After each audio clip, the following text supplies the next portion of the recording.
दोस्तों आज के इस वीडियो में टॉप 60 प्लस सामान्य ज्ञान के क्वेश्चन आंसर्स कवर करेंगे जो कि आपके सभी एग्जाम के लिए मोस्ट इंपॉर्टेंट होगा। तो इस वीडियो को आप लोग ध्यान से देखिएगा। चलिए फिर वीडियो को शुरू करते हैं। इस वीडियो में आपका पहला सवाल है, किस राज्य में सबसे पहले ईवीएम का उपयोग किया गया था।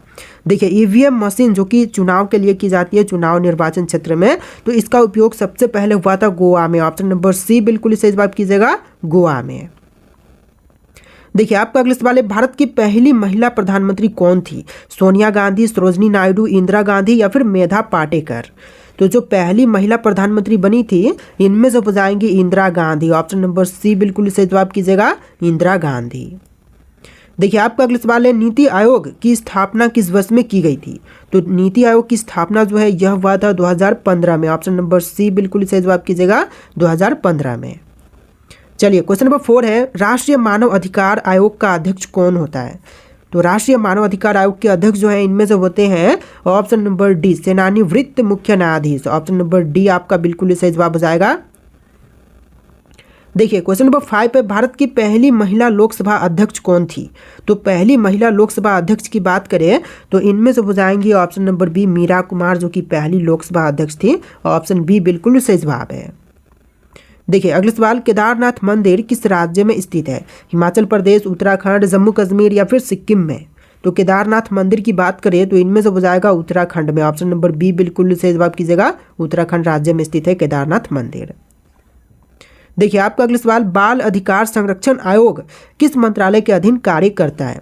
तो बाल अधिकार संरक्षण आयोग जो है यह कार्य करती है महिला एवं बाल विकास मंत्रालय के अंतर्गत, यानी ऑप्शन नंबर सी बिल्कुल सही जवाब कीजिएगा। देखिए आपका अगला सवाल है, भारत की पहली महिला मुख्यमंत्री कौन थी।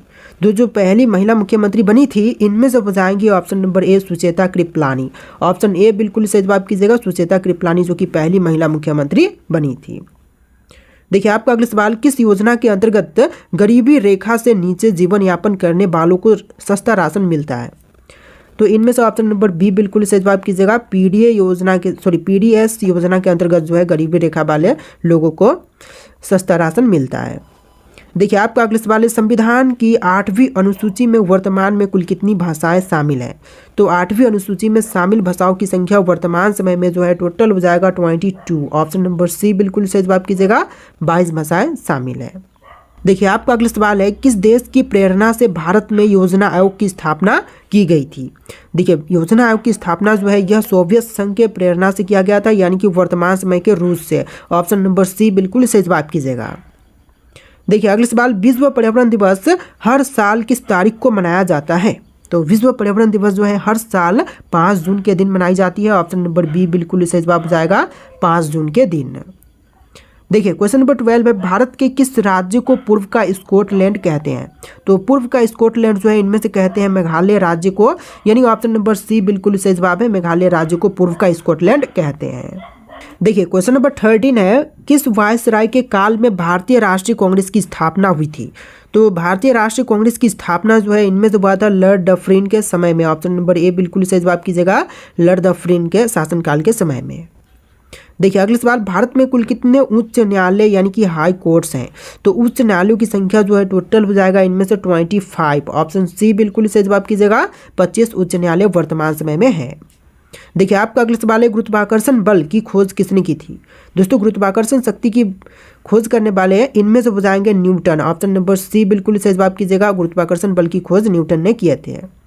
देखिए आपका अगला सवाल, राज्यसभा के सदस्यों का कार्यकाल कितने वर्षों का होता है।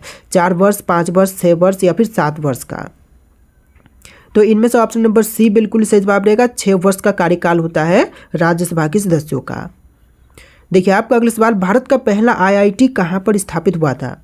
तो सबसे पहला आईआईटी जो है यह स्थापित हुआ था आईआईटी खड़गपुर में। ऑप्शन नंबर सी बिल्कुल सही जवाब रहेगा, आईआईटी खड़गपुर। देखिए आपका अगला सवाल, भारत छोड़ो आंदोलन की शुरुआत किस वर्ष में हुई थी। तो भारत छोड़ो आंदोलन की शुरुआत जो है इनमें से हुआ था 1942 में। ऑप्शन नंबर बी बिल्कुल सही जवाब कीजिएगा, 1942 में इसकी शुरुआत हुआ था। देखिए आपका अगला सवाल है, भारतीय संविधान के किस भाग में 100 डायरेक्टिव तत्व हैं। तो 100 डायरेक्टिव तत्व जो है इनमें से हो जाएगा भाग 4 में। ऑप्शन नंबर सी बिल्कुल सही जवाब रहेगा, भाग 4 में। देखिए अगला सवाल, विश्व स्वास्थ्य संगठन का मुख्यालय कहाँ पर स्थित है?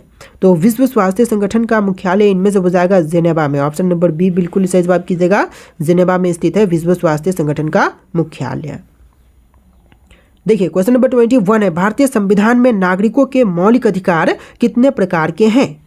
तो भारतीय संविधान में नागरिकों के मौलिक अधिकार जो हैं टोटल 6 प्रकार के हैं। ऑप्शन नंबर बी बिल्कुल सही जवाब कीजिएगा, 6 प्रकार के मौलिक अधिकार दिए गए हैं। देखिए क्वेश्चन नंबर 22 है, किस अधिनियम को भारत का पहला लिखित संविधान कहा जाता है? तो पहला लिखित संविधान जो है इनमें से कही जाती है भारत सरकार अधिनियम 1935 को, यानी ऑप्शन नंबर सी बिल्कुल सही जवाब रहेगा, भारत सरकार अधिनियम 1935 को। देखिए क्वेश्चन नंबर 23 है, ब्लू रेवोल्यूशन किससे संबंधित है? दोस्तों ब्लू रेवोल्यूशन का संबंध जो है इनमें से हो जाएगा मछली पालन से, यानी ऑप्शन बी बिल्कुल सही जवाब कीजिएगा, मछली पालन से संबंधित है ब्लू रेवोल्यूशन। देखिए क्वेश्चन नंबर 24 है, किस राष्ट्रपति के कार्यकाल में आपातकाल 1975 लगाया गया था? तो वे राष्ट्रपति जिनके कार्यकाल में 1975 का जो आपातकाल लगाया गया था, तो इनमें से हो जाएंगे Fakhruddin Ali Ahmed. Option number C बिल्कुल सही जवाब कीजिएगा, फखरुद्दीन अली अहमद। देखिए क्वेश्चन नंबर 25 है, किस भारतीय राज्य की सीमा सबसे अधिक देशों से मिलती है? जम्मू कश्मीर, अरुणाचल प्रदेश, बिहार या फिर सिक्किम राज्य की? तो सबसे अधिक देशों के साथ सीमाएं मिलती है अरुणाचल प्रदेश राज्य की। ऑप्शन नंबर बी बिल्कुल सही जवाब कीजिएगा, अरुणाचल प्रदेश। देखिए आपका अगला सवाल, योजना आयोग को किसके द्वारा प्रतिस्थापित किया गया? तो योजना आयोग को प्रतिस्थापित किया गया था नीति आयोग के स्थान पर। ऑप्शन नंबर बी बिल्कुल सही जवाब कीजिएगा, नीति आयोग के स्थान पर। देखिए आपका अगला सवाल है, भारत में पहली बार किसने सत्यमेव जयते को राष्ट्रीय आदर्श वाक्य के रूप में चुना? तो सबसे पहले सत्यमेव जयते को राष्ट्रीय आदर्श वाक्य के रूप में चुने थे doctor Rajendra Prasad. Option number C बिल्कुल सही जवाब कीजिएगा, डॉक्टर राजेंद्र प्रसाद। देखिए क्वेश्चन नंबर 28 है, किस योजना को गरीबी हटाओ के नारे से जोड़ा गया था?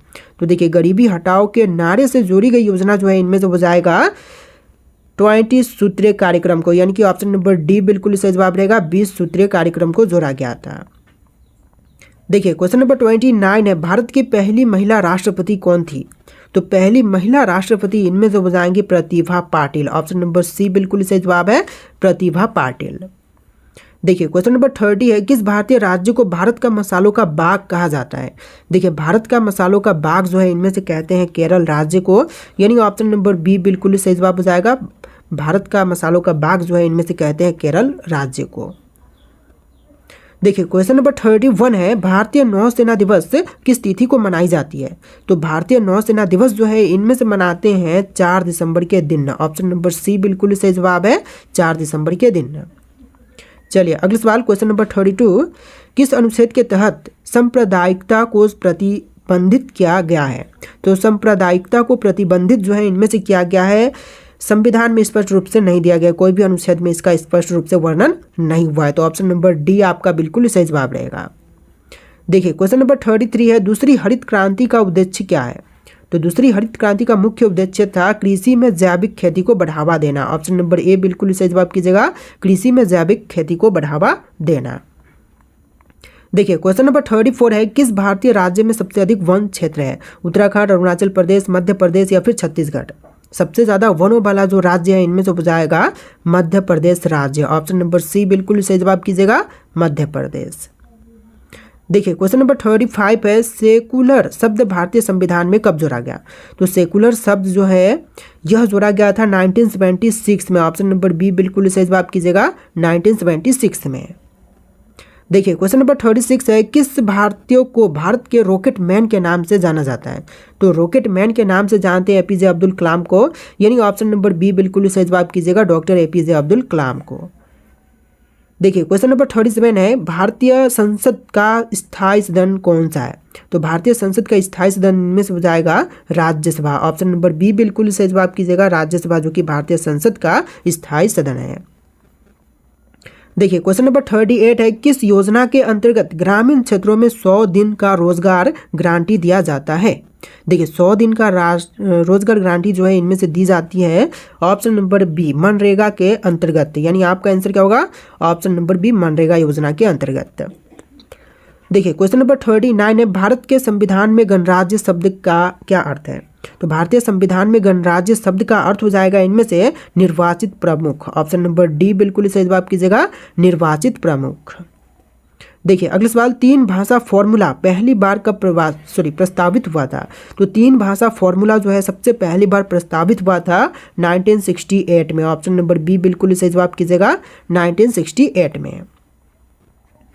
देखिए क्वेश्चन नंबर 41 है, भारत की प्रथम महिला विदेश मंत्री कौन थी? जो पहली महिला विदेश मंत्री बनी थी इनमें से बताएंगे Indira Gandhi. Option number B बिल्कुल सही जवाब कीजिएगा, इंदिरा गांधी जो कि पहली महिला विदेश मंत्री बनी थी। देखिए आपका अगला सवाल, भारत में ई श्रम पोर्टल किस उद्देश्य से शुरू किया गया है? तो ई श्रम पोर्टल की शुरुआत जो है इनमें से किया गया था अनौपचारिक श्रमिकों का पंजीकरण से। ऑप्शन नंबर बी बिल्कुल सही जवाब कीजिएगा, मुख्य उद्देश्य क्या था? अनौपचारिक श्रमिकों का पंजीकरण। देखिए क्वेश्चन नंबर 43 है, अंतर्राष्ट्रीय योग दिवस कब मनाया जाता है? दोस्तों अंतर्राष्ट्रीय योग दिवस की बात करें तो यह मनाई जाती है 21 जून के दिन। ऑप्शन नंबर बी बिल्कुल सही जवाब कीजिएगा, 21 जून के दिन। चलिए क्वेश्चन नंबर 44 है, किस स्थान पर सरदार वल्लभ भाई पटेल की स्टैचू ऑफ यूनिटी स्थित है? इनमें से वह स्थान हो जाएगा नर्मदा जिला केवड़िया में। ऑप्शन बी बिल्कुल सही जवाब कीजिएगा, नर्मदा जिला केवड़िया में। देखिए क्वेश्चन नंबर 45 है, मिशन शक्ति भारत के किस क्षेत्र से संबंधित है? तो मिशन शक्ति का संबंध इनमें से हो जाएगा अंतरिक्ष सुरक्षा से। ऑप्शन नंबर बी बिल्कुल सही जवाब कीजिएगा, अंतरिक्ष सुरक्षा से। देखिए क्वेश्चन नंबर 46 है, भारत का पहला उपग्रह आर्यभट्ट कब और कहाँ से प्रक्षेपित किया गया था? तो जो पहली उपग्रह आर्यभट्ट थी इसको प्रक्षेपित किया गया था रूस से 1975 में। ऑप्शन नंबर ए बिल्कुल सही जवाब कीजिएगा, 1975 रूस से। देखिए क्वेश्चन नंबर 47 है, संविधान में मौलिक कर्तव्यों को किस संशोधन द्वारा जोड़ा गया था? तो संविधान में, भारतीय संविधान में मौलिक कर्तव्य जो हैं यह जोड़ा गया था 42वें संशोधन के अंतर्गत, यानी ऑप्शन नंबर ए बिल्कुल सही जवाब रहेगा, 42वें संशोधन के समय जोड़ा गया था। देखिए क्वेश्चन नंबर 48 है, राष्ट्रीय आय का सबसे उपयुक्त माप कौन सा होता है? तो राष्ट्रीय आय का जो सबसे उपयुक्त माप है इनमें से हो जाएगा NNP at factor cost. Option number B बिल्कुल सही जवाब कीजिएगा, एनएनपी एट फैक्टर कॉस्ट। देखिए अगला सवाल, फ्लेमिंगो महोत्सव किस राज्य में आयोजित किया जाता है? तो फ्लेमिंगो महोत्सव जो है इनमें से आयोजित की जाती है आंध्र प्रदेश राज्य में। ऑप्शन नंबर सी बिल्कुल सही जवाब कीजिएगा, आंध्र प्रदेश में। देखिए आपका अगला सवाल है, भारत में किस वर्ष पहली बार पंचायती राज व्यवस्था लागू हुई थी? तो सबसे पहली बार पंचायती राज व्यवस्था जो है इनमें से लागू किया गया था 1959 में। ऑप्शन नंबर सी बिल्कुल सही जवाब कीजिएगा, 1959 में। देखिए क्वेश्चन नंबर 51 है, संविधान सभा की पहली बैठक कब हुई थी? संविधान सभा की पहली बैठक हुआ था 9 दिसंबर 1946 के दिन, यानी ऑप्शन नंबर ए बिल्कुल सही जवाब है, 9 दिसंबर 1946 के दिन। देखिए आपका अगला सवाल है, भारत में प्रथम बौद्ध संघ यानी कि फर्स्ट बुद्धिस्ट काउंसिल कहाँ पर हुआ था? तो फर्स्ट बुद्धिस्ट काउंसिल जो है यह हुआ था राजगृह में। ऑप्शन नंबर ए बिल्कुल सही जवाब कीजिएगा, राजगृह में। देखिए आपका अगला सवाल, भारत में पहली बार महिला मताधिकार किस अधिनियम के अंतर्गत मिला था? तो पहला बार महिला मताधिकार का अधिनियम जो इनमें से हो जाएगा 1919 का अधिनियम के अंतर्गत मिला था। ऑप्शन नंबर बी बिल्कुल सही जवाब रहेगा, 1919 के अधिनियम के बाद से मिला था। देखिए आपका अगला सवाल, किस भारतीय शहर को ईस्ट का वेनिस कहा जाता है? देखिए भारतीय शहर जिसे कि ईस्ट का वेनिस कहते हैं तो इनमें से हो जाएगा हैदराबाद शहर। ऑप्शन नंबर ए बिल्कुल सही जवाब कीजिएगा, हैदराबाद शहर को कहते हैं ईस्ट का वेनिस। देखिए आपका अगला सवाल, किस अनुच्छेद के अंतर्गत राष्ट्रीय आपातकाल की घोषणा होती है? देखिए राष्ट्रीय आपातकाल की घोषणा जो है राष्ट्रपति द्वारा अनुच्छेद 352 के अंतर्गत की जाती है। ऑप्शन नंबर ए बिल्कुल सही जवाब रहेगा, आर्टिकल 352 से संबंधित है आपातकाल की घोषणा। देखिए आपका अगला सवाल है, किस संविधान संशोधन में मतदान की आयु 21 से घटा करके 18 वर्ष कर दी गई? तो 21 वर्ष से घटा करके 18 वर्ष जो है इनमें से किया गया था 61वां संविधान संशोधन के अंतर्गत। ऑप्शन नंबर सी बिल्कुल सही जवाब रहेगा, 61वां संविधान संशोधन। देखिए अगला सवाल, किस भारतीय महिला को पहली बार संयुक्त राष्ट्र महासभा की अध्यक्षता मिली थी? तो सबसे पहली बार संयुक्त राष्ट्र महासभा की अध्यक्षता जो है इनमें से प्राप्त हुआ था विजय लक्ष्मी पंडित को, यानी ऑप्शन नंबर बी बिल्कुल सही जवाब रहेगा, पहली भारतीय महिला जिसे कि संयुक्त राष्ट्र महासभा की अध्यक्षता मिली। तो इनमें से ऑप्शन नंबर बी बिल्कुल सही जवाब कीजिएगा, विजय लक्ष्मी पंडित।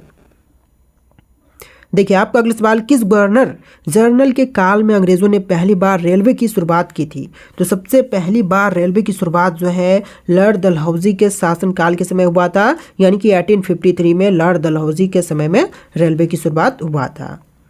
देखिए आपका अगला सवाल है, भारतीय संविधान में धर्मनिरपेक्ष शब्द किस संशोधन द्वारा जोड़ा गया?